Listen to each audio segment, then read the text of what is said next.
एक ओंकार सतनाम करता पुरख निर्भव निर्वैर अकाल मूरत अजूनी सैभं गुर प्रसाद। अंग 44वां। श्री राग महल्ला पंचवा। महल्ला पंचवा मीन्स ये गुरु अर्जन देव जी का शब्द है। सब्बे थोक परापते जे आवे इक हाथ, जन्म पदार्थ सफल है जे सच्चा शब्द कथ। यदि एक परमात्मा मिल जाए तो संसार की सभी वस्तुएं प्राप्त हो जाती हैं, क्योंकि देने वाला वही है। जब हमने उसी को ही संभाल लिया, उसी से पहचान बना ली, तो सभी वस्तुएं फिर प्राप्त हो जाती हैं। यदि मैं सदा सत्य शब्द का गुणगान करता रहूं तो मेरा यह अमूल्य जन्म सफल हो जाए। जन्म पदार्थ सफल है जे सच्चा शब्द कथ। यदि मैं सच्चे शब्द का, प्रभु नाम का, प्रभु के गुणों का गुणगान करता रहूं तो मेरा ये अमूल्य जन्म सफल है। अमूल्य क्यों है? क्योंकि ये वो जन्म है जिसमें बुद्धि विकसित है इतनी कि हम अच्छा और बुरा अपना सोच समझ सकते हैं, हम अपनी राह चुन सकते हैं। जानवर और हम में क्या फर्क है? बुद्धि का ही तो फर्क है ना। खाते पीते अपनी जनरेशन को बढ़ाते हुए सब वो काम करते हैं जो हम करते हैं। खेलते आपस में वो खेल कूद भी रहे हैं अपना, जो भी उनका जैसा भी जीवन है। हमारा फिर जन्म अमूल्य क्यों है? क्योंकि हम में सोचने और समझने की शक्ति ज्यादा है। हम इस सृष्टि को, सृष्टि की रचना को, सृष्टि के व्यवहार को समझ सकते हैं और फिर अपना रास्ता भी चुन सकते हैं उस हिसाब से। तो फिर ये इसीलिए अमूल्य जन्म है। ये जन्म बार बार नहीं मिलता। इससे नीचे वाले जितने भी जन्म है उसमें बुद्धि इतनी विकसित नहीं कि हम ऐसा मार्ग चुन सकें कि हम अपनी गति कर सकें उस परमात्मा की ओर, हम और आगे बढ़ सकें। यदि मैं सदा सत्य शब्द का गुणगान करता रहूं तो मेरा यह अमूल्य जन्म सफल हो जाए। गुरते महल परापते जिस लिखया हो वह मत। गुरु के माध्यम से और माथे पर लिखे हुए अच्छे भाग्य लेख से परमात्मा के चरणों में स्थान प्राप्त होता है। यदि हमारे पहले के कुछ लेख ऐसे हैं जिनसे हम कहते हैं ना कि भक्ति की सीढ़ी है, अलग अलग स्टेप है उसके, जो जिस स्टेप पर पहुंच गया है वो जब उसकी बीच में ही मृत्यु हो गई कि ऊपर तक नहीं पहुंच सका वो, तो उसका वो सब व्यर्थ नहीं जाता। जो जिस सीढ़ी पर पहुंचा है उस सीढ़ी पर पहुंचा हुआ ही वो अगला जन्म ले लेता है ताकि और आगे बढ़ सके। अगले जन्म में हम कहें उसे क्या, वो शुरू से फिर महात्मा होगा? कोई नहीं, महान आत्मा होगा। ऐसा नहीं है वो ऐसा भी होता है कि जो बहुत आगे पहुंचे हुए हैं उनका बचपन से ही वो रूप दिखने लग जाता है। अदरवाइज जो जहां तक पहुंचा है, अगले जन्म में जब वो कोशिश करेगा, जब वो इस रास्ते पर चलेगा तो बहुत जल्दी उस सीढ़ी तक पहुंच जाएगा। आगे का रास्ता फिर वो तब तय करेगा। हम कहते हैं ना, क्योंकि अवतरित हुआ है, उसके जन्म से ही उसके कर्म ऐसे थे जो बहुत आगे तक पहुंचे हुए हैं। उनका जन्म फिर ऐसे घर में होगा, ऐसे स्थान में होगा जहां उनको बड़ी जल्दी ये सुविधाएं मिल जाए, जहां का एनवायरनमेंट ही ऐसा है कि वो भक्ति और फलेगी फूलेगी उनमें। एक तो यही तरीका है। दूसरा, हमें सच्चा गुरु मिल जाए। मिलता वो भी भाग्य से है, या हम उसको खोज लें, हम अपनी सही राह पकड़ लें। फिर सच्चा गुरु हमारी बाह पकड़ के हमें इस विकारों के समुद्र से बाहर निकाल कर हमें परमात्मा के रास्ते पर ले जाता है। तो दो ही तरीके हैं जिससे हम प्रभु तक पहुंच सकते हैं, परमात्मा के चरणों में स्थान प्राप्त कर सकते हैं। तो क्या कह रहे हैं गुरु महाराज? गुरु के माध्यम से और माथे पर लिखे हुए अच्छे भाग्य से परमात्मा के चरणों में स्थान प्राप्त होता है। मेरे मन एकस स्यों चित लाए, एकस बिन सब धंध है, सब मिथ्या मोह माय रहा। हे मेरे मन, केवल एक प्रभु में चित्त लगा। एक प्रभु जो सारी सृष्टि का रचयिता है, उस एक प्रभु में अपना चित्त लगा। उस एक के बिना सब झूठी मोह माया और भाग दौड़ है। मोह माया है और उस मोह माया के कारण ही फिर भाग दौड़ है। रहाओ लख खुशियां पात साहियां, जे सतगुरु नदर करे। निमख एक हर नाम दे, मेरा मन तन शीतल होए।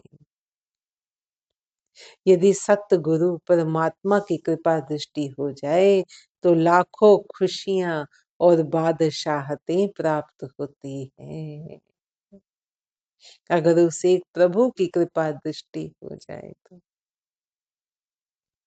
एक क्षण भर के लिए भी प्रभु का नाम प्राप्त हो जाए तो मेरा मन तन शांत हो जाता है। पहले मन शांत है तो फिर तन शांत है। यदि एक क्षण भर के लिए भी प्रभु का नाम प्राप्त हो जाए तो हम कहते हैं कि कोई सारा दिन प्रभु का नाम जपता है लेकिन फिर भी उसका वही वो दुख और वही परेशान उसके उस पे दिखता तो नहीं कुछ, क्योंकि अंतर मन से नहीं लिया। अंतर मन से लिया हुआ तो एक क्षण भर भी काफी है।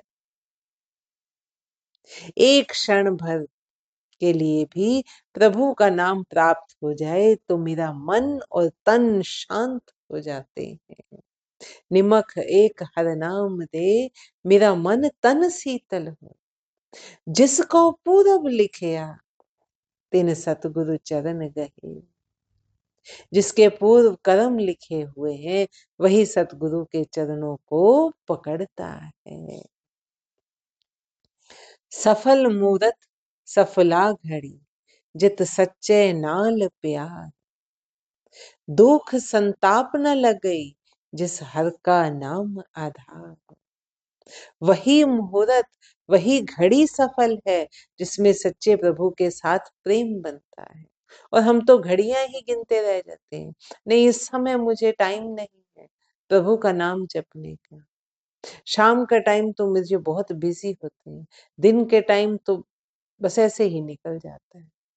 हम पूछते रह जाते हैं कि कौन से, कई ऐसे भी हैं जो इतने संशय जिनको होते हैं, इतने डाउट होते हैं, वो बार बार ये पूछते हैं अच्छा कौन सा समय होना चाहिए, अच्छा किस परमात्मा की पूजा करनी चाहिए। उनके संशय खत्म ही नहीं होते। क्यों? क्योंकि मन अभी चंचल है, अभी भटक रहा है। अदरवाइज तो वही घड़ी वही मुहूर्त भला है। मुहूर्त क्या देखना, अगर आप परमात्मा का नाम जप रहे हो, काम करते हुए भी परमात्मा का नाम जप रहे हो, काम करते करते आपका ध्यान परमात्मा में लग गया, तो एक तो वो काम सच्चा सुच्चा हो गया। दूसरा, जिस क्षण हाथों से कुछ भी काम हो रहा हो, जिस क्षण आपका परमात्मा में ध्यान जुड़ गया, वही मुहूर्त वही पल भला है। किचन में काम करते करते लेडीज का अगर ध्यान परमात्मा की ओर जुड़ गया, वो खाना भी फिर प्रसाद बन जाता है और वो पल और वो मुहूर्त सब बढ़िया हो जाता है। हाथों से आप ऑफिस का काम कर रहे हो, ऑफिस का काम करते करते एक क्षण भर के लिए भी परमात्मा की तरफ ध्यान चला गया, मन वहां टिक गया, तो काम वो सफल है। वही पल वही मुहूर्त भला है। क्या गिनने मुहूर्त पल, वही मुहूर्त वही घड़ी सफल है जिसमें सच्चे प्रभु के साथ प्रेम बनता है। हरि नाम जिसका आधार है, उसे कोई भी दुख और संताप नहीं लगता। जिसने प्रभु नाम को आधार बना लिया, उसे फिर कोई दुख नहीं लगता, विकारों से लिप्त कोई दुख नहीं लगता, कोई संताप नहीं होता उसे। बाहा पकड़ गुर काढ़िया, सोई उतरे अपार। गुरु ने जैसे बाह से पकड़कर विकारों से बाहर निकाल लिया है, वही संसार समुद्र से पार उतरता है। जो हम कहते हैं ना, गुरु जहाज है, इस तरह से वो जहाज है।